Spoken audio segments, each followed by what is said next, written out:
There's a saying that I'm sure you've heard. If something can go wrong, it will go wrong. As photographers, we're no strangers to the unpredictable, whether it's a late subject, gear hiccups, or our client's styling choices. Being a photographer isn't just about capturing moments, it's about mastering the art of problem solving.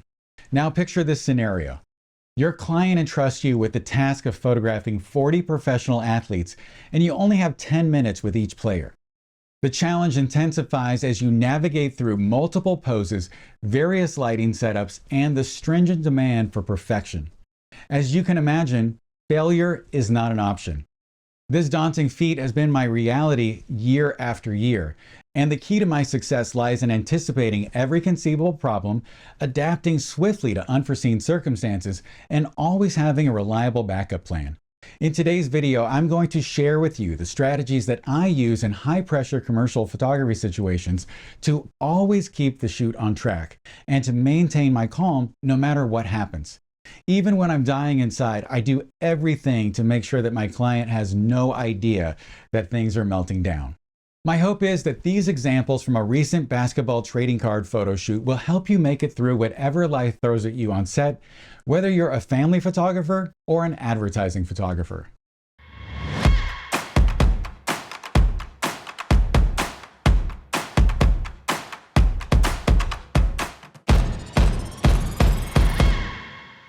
When I started off my career in photography, I was working as a photojournalist. And as I transitioned into being a commercial photographer, the contacts that I made during that first part of my career translated into clients later in life. For the past several years, I've had the privilege of photographing professional athletes for their trading cards. You might recall that I made a video last year about a football trading card shoot, but that video was more about the idea of making composites using AI-generated backgrounds. Today's video will shift the focus more towards the process of capturing the images and what I did to ensure success on set. I'll share with you what went right, and I'll share with you what went wrong and how I got through it. Towards the end, I'll provide an update on how my approach to generating those composites has evolved as well. And now is probably a good time to remind you to like, subscribe, and sign up for the bell. That way you won't miss any of my future videos. In 2015, I did my first shoot for this client, and I was asked to photograph 40 players in one day, essentially photographing each one of them for 8 to 12 minutes each, and executing, I think, about 26 different poses during that time.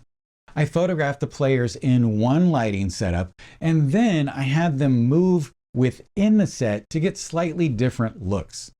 The following year, I decided that I would do 2 lighting setups on the same set and use some technology that would allow me to ping pong back and forth between 2 different lighting setups as I was shooting.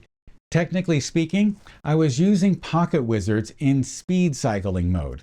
Essentially, the radio trigger would alternate between channels A and B, and the receivers would be set to either A or B, and they would tell the lights to fire when they received the signal from the transmitter. This allowed me to fire 2 shots of the same pose back to back and get 2 very different lighting looks in a fraction of a second using my motor drive. And to be clear, I had my camera set to manual. Primarily, I was alternating between a soft light setup and a hard light setup. This was a great leap forward from the previous year because it allowed me to double my output. I used this approach a few times, but I felt like I could do a better job overall if I came up with different setups on different channels and then rotated the players through those groups. My approach evolved even more when the Elinchrom Mobile App came out because it would allow me to save a scene file or a configuration file for different setups, and then I could load those setups later from my iPad. That would really speed up my workflow. These scene files would indicate whether or not a light would fire and how bright it would be for that scene. So when it came time to create a plan for my most recent shoot involving professional basketball players, I decided that I would use 10 lights to create 8 different looks on the same set. I know, I was doing a lot. I needed to think through how I could transition from one look to the other and how I could use the lights without moving them, or at least without moving most of them, because I needed to be able to shoot the same shots of every player, and I had to be able to do it quickly because I only had 10 minutes with each one of them, and I only had one assistant. Speaking of which, Anthony was helping me during the shoot, and you're going to see him in the video today, and I would encourage you to check out his work, which I will link to in the description. During the shoot, I shot both portraits and some action shots, so it's important to at least touch on the concept of flash duration. I have an entire video about this topic, which I will link to, and you probably want to check out that video if you're not familiar with this concept. Basically, you can manipulate the time that it takes for your flash to fully discharge its volume of light. This is known as the flash duration.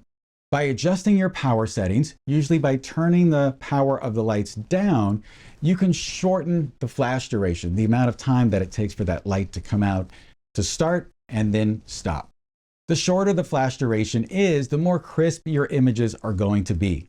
Elicnhrom is one of the brands that shows the flash duration on the back of their lights. I think also Godox and Westcott do this as well. You can also get a light meter from Sekonic, the 858. I use that one. And it will tell you the flash duration too if you have another brand like Pro Photo. I know from a test that I did in the aforementioned video that if you overpower the light in the room, so that if you take a photo without flash, it's essentially blank, and you reduce the flash output of your light so that the flash duration is only a t.1 1/3000th of a second or shorter, you can freeze players jumping through the air. But if that went right over your head, do not worry. It's a complicated topic, and that video I mentioned will definitely help. You'll also notice that I removed the diffusion fabric from the front of my softboxes. The reason for that is I wanted to create a really crisp, high contrast light. In addition, when light passes through softbox fabric, it warms up. So if I had one modifier without fabric and one modifier with fabric, then the two lights would have different color temperatures. And so having everything the same allowed me to use a daylight white balance for all of my shots. The Elicnhrom system is fairly interesting too, in that they have a series of indirect softboxes with the flash head pointed away from your subject. And that allows you to take the fabric off and then use them sort of like a really large beauty dish. They also have another thing, speaking of beauty dishes, where you can stick a deflector disc inside the umbrella hole in the lights and have the fabric off, and essentially you get a beauty dish effect as well. When light passes through fabric, it also absorbs light. So not having the fabric allowed me to lower the power of the lights, which overall will reduce the time it takes for the flash to durate. It will reduce the flash duration.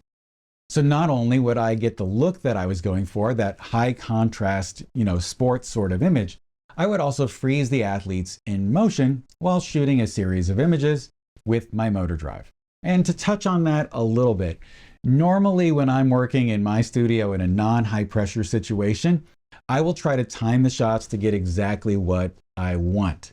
In this particular situation, when time is limited, being able to motor drive through the shots really helped, because it would make it more likely that I would hit the exact peak moment of action, and it would also give my client more choices as the player moved up to that point and came down from that point. So that's why I'm motor driving today.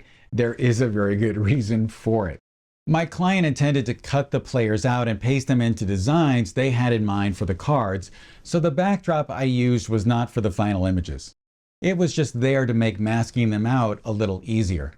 The composites I'm showing during this video today are images that I created for my portfolio to explore the process of using Midjourney and the new AI tools that we have at our disposal. These were not images or composites that I delivered to my client.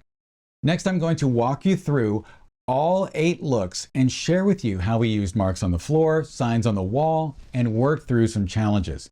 Then I'll debrief the entire shoot. For the first look, I decided to use one of the lighting setups that has been one of my favorites over the last few years, especially when photographing men with chiseled faces. I also knew that this lighting would work well for a variety of poses, and we would be able to get some really good bread and butter portraits of each player. This was a clamshell lighting setup on a rolling stand, meaning that there were two lights in the front, one above the camera and one below. My main light was modified with an Elinchrom 35 by 90 centimeter strip softbox positioned at the end of a grip arm directly above the camera, and then I pointed this light downward about 45 degrees. On the leg of the stand, directly below the main light, I positioned a second light for fill. But I found that this light was too bright at minimum power, so I ended up swapping this light out for a 3-foot or 1 meter silver reflector, and we used that as needed. Then over each shoulder, I had two 33 by 175 centimeter or 13 by 69 inch Elinchrom indirect strip softboxes stacked on top of each other for a total of 4 lights. You're probably looking at this right now and thinking this is insane. Why does he need to have a strip light essentially that is 10 feet or 3 meters tall? Well, I did a shoot like this before with 6-foot strip softboxes, and it wasn't tall enough for the action shots because some of these players are 7 feet tall. And when I looked at the final images and they were doing a jump shot, let's say, there would be a highlight going up their arm till about here, and then it would stop. So I really did need to have this really tall edge light in order to fully light their entire body. Now, if you don't have these fancy strip softboxes, you could substitute one or more lights on each side with 7-inch or 15 centimeter reflectors. I did a test like this before, and having multiple lights on one stand, it doesn't create some weird shadows. It's just that I found that using these strip softboxes is a lot more even from the top to the bottom, and so that's why I preferred using them. Plus, I might have needed, let's say, 4 different lights on a stand in order to get the same look with those hard reflectors, and that would have been double the light, so it would have created more complications. Then to finish this setup, I added a hair light on top of my gray paper backdrop, and this was modified with a 7-inch or 15 centimeter grid reflector, and it might have had a 30-degree grid inside in order to ensure that the light didn't spill onto the top of the backdrop. If the player leaned forward for a pose or they were short, we would lower the height of the main light. After the first setup was completed, we transitioned to our second look. I would load the configuration file for setup number 2, while Anthony removed the reflector from the clamshell setup. Then the art director that was working with us instructed the player to turn to his right, stand on the second mark, and then look at the number 2 that we had taped to the wall. Then after that, I moved over to my mark for the second look, and if they were above my height, which is 6'4" or 1.92 meters, then I might stand on an apple box in order to be at their eye level with the camera. For this setup, I used the strip box from the clamshell setup from the first look as my main light.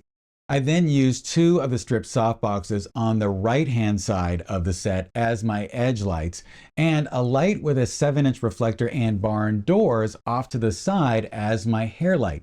I needed the barn doors to reduce the flare that I was getting in my lens, but sometimes that flare came through and it looked kind of cool. And the hair light was there because essentially I needed it to separate the player from the black drape background. That's what I was using as my backdrop. Unfortunately, this light seemed to have a mind of its own sometimes, and it would turn on during other setups, even when it was supposed to remain off. So we used a flag to block it when it wasn't in use. For the third look, I loaded the configuration file, and the player was instructed to turn to their right and hit their third mark. I also moved to a designated mark for this look, and we shifted the strip softbox over to the left-hand side of the set, using it as our main light for this setup. I say we because sometimes I did it and sometimes Anthony did it. It was a collaborative effort for sure, and we knew it had to be done, and we worked it out seamlessly.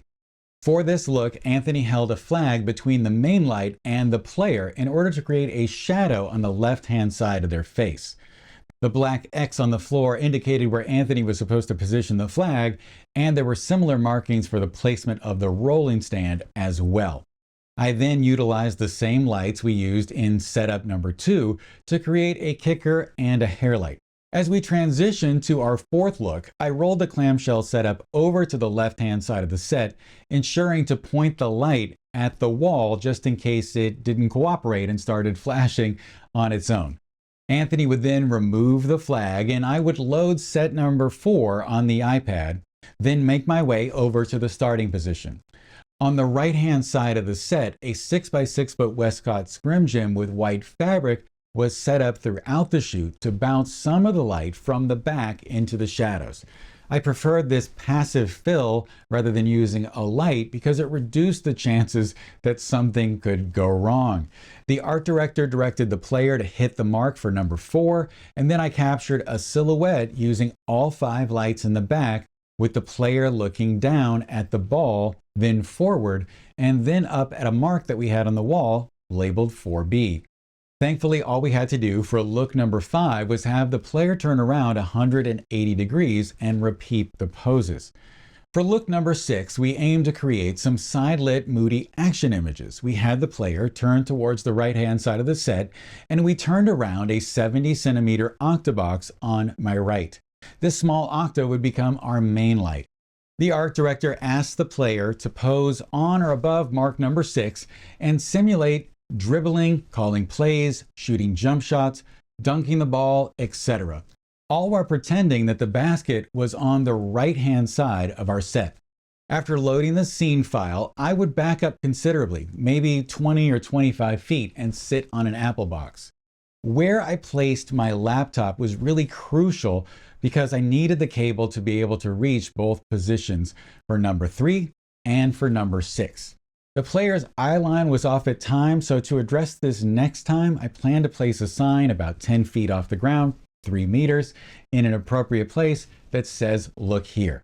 During the shoot, I used a 15-foot Tether Tools extension cable plugged into a 20-inch cable that attached to the camera.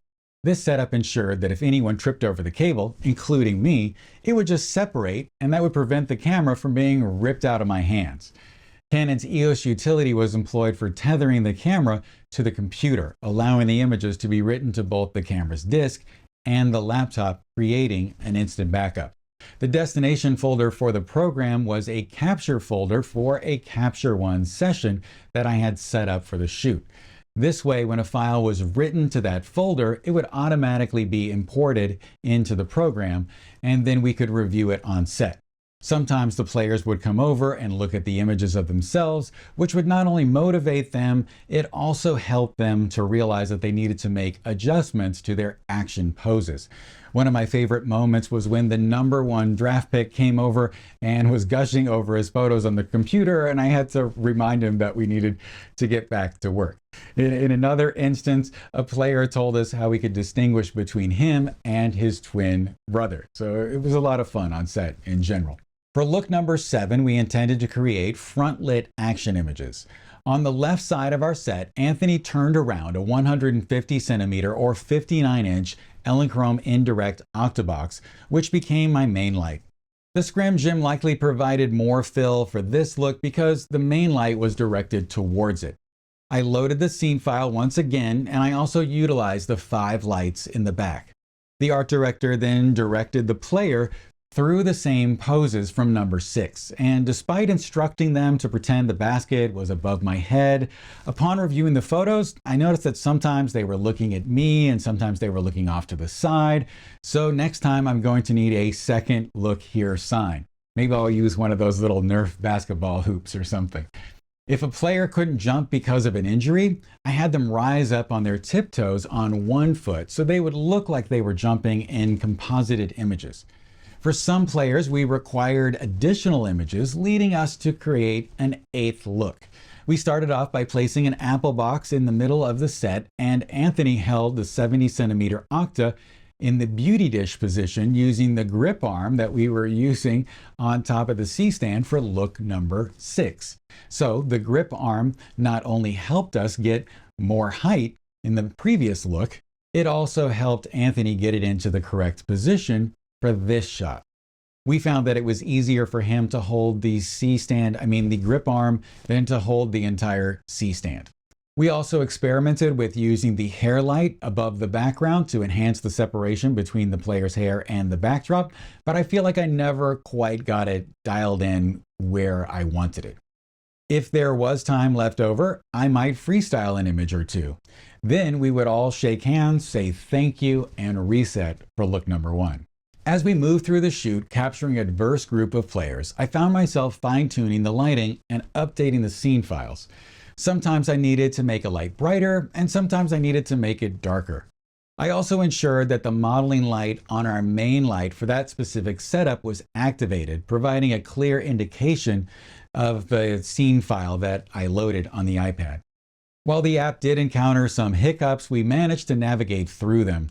In a prior shoot, my scene files vanished unexpectedly, and since then, I've taken the proactive measure of creating screenshots of all of the setups. That way I could swiftly recreate them or dial things in manually if I needed to. Now, I know what you're thinking, and it's true. We really were doing the most. It was a very, very complicated shoot. And sometimes I would forget to load scene files or we'd skip a pose, but thankfully I would catch it or the art director would catch it if it was a pose. And one thing that helped me do that was I had my camera set up so that it would play back the images automatically in the viewfinder. Also, sometimes I would chimp or look at the back of the camera between poses or when changing looks. And sometimes I would catch it where I missed something or a light malfunction or something like that. And if that happened, I would just admit that I made a mistake. I would fix whatever needed to be fixed and we would redo whatever we needed to redo. You know, everyone makes mistakes, and a shoot like this is not the time that you should be ignoring reality to protect your ego. If this happens to you, just suck it up and move on. It's okay. You know, one thing I love about these shoots is the overall sense of teamwork and camaraderie that I get on set from working with a team. It's one of the few situations where I can genuinely say that myself, the art director, and my assistant were all perfectly in sync. We were all working towards the same goal. We were making micro adjustments to everything that each of us was doing in order to improve the shots for the next player that we had to work with. I really wish that I could work with these guys all the time because it was so much fun, and I really love that feeling of accomplishment I got during the shoot. I also want to touch on working with art directors on a project like this. Before the shoot, we had a conversation on Zoom and we shared ideas and came up with a plan for the shoot that would meet the client's needs. And really, that's what matters. They had to get the shots that they needed in order to make the cards. That's far more important than whatever creative vision I might have had, that day or for the shoot. I'm sure that some of the ideas that I came up with during that meeting were folded into the plan or adapted to meet the things that they suggested. And I know that some of the looks we did were straight up ideas that the art director had. Some of my ideas weren't used at all, and that's okay. And speaking of which, the art director is the client's representative on set. And ultimately, they are in charge, not the photographer. They will review your work during the shoot and may request changes. Often, I find myself contemplating a particular shot and sensing that things might not be perfect. And having the art director present is invaluable because I can have him check to make sure that I'm on the right track and getting him and the client what they need. This really helps me out psychologically to feel more secure when I'm having doubts, and it also helps me get through the day, which in turn helps me meet and exceed their expectations. I'd like to take a moment to review all of the steps I took during the shoot to ensure that my gear would function flawlessly throughout the entire 3-day project. One crucial step I took to guarantee a successful shoot was having 2 additional heads on standby already programmed into the scene files. This ensured that if a head malfunctioned due to a flash tube bursting or another issue, I could swiftly replace it with a reserve head, reprogram it to the correct power settings for that look, and then promptly capture the shot. Naturally, I would need to update the light's power settings for all of the other scene files as well. I've learned from past experiences that not having it programmed into the scene files on standby added unnecessary time to the process. That technical part isn't really important. What matters is having a plan in case a head does fail. While you may not have extra heads, it's worthwhile to envision scenarios where a particular head might fail and then strategize on what you would do if that happens. Maybe you'll sacrifice a hair light, or you'll use a reflector instead of a fill light. Just having a plan in place will allow you to take swift action on set. In situations where time is limited, such as a 10-minute window with a player, a business person, or a celebrity, wasting time figuring things out is not really an option.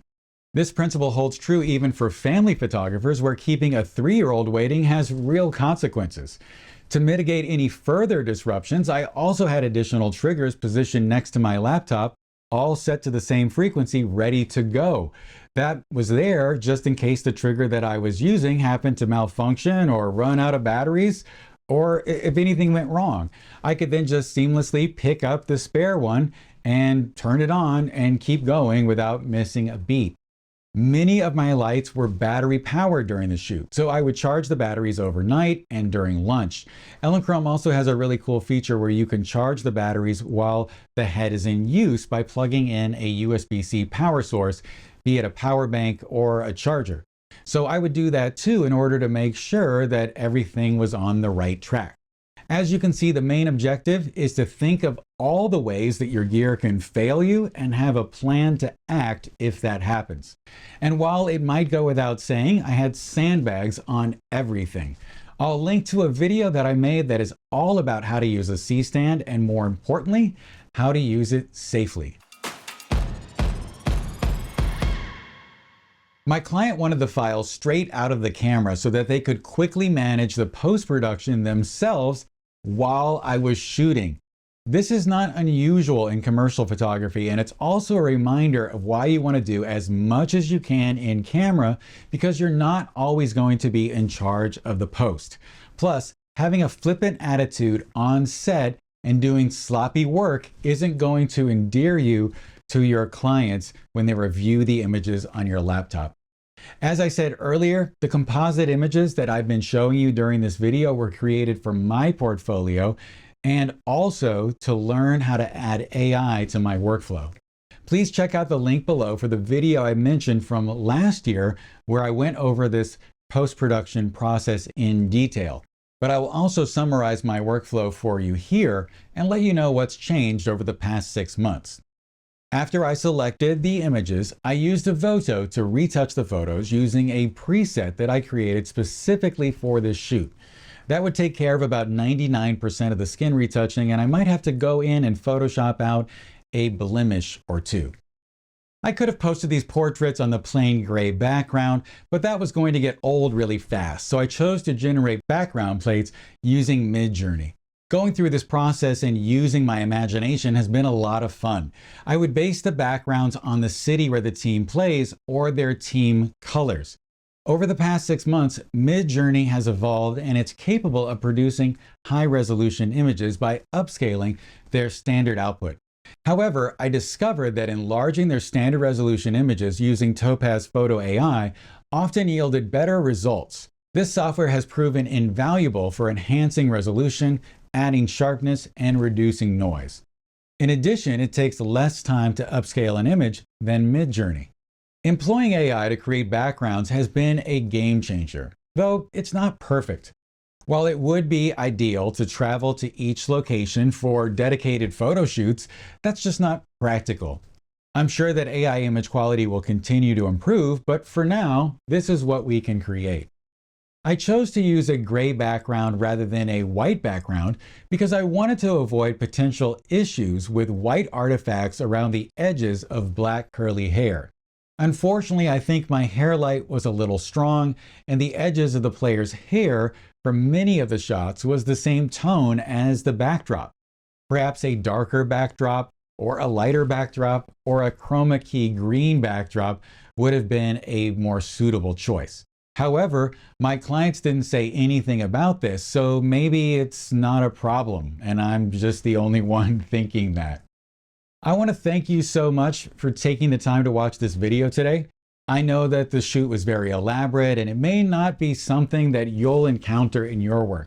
However, I hope that all of the little things that I did to improve this shoot will give you ideas for how you can improve your workflow moving forward.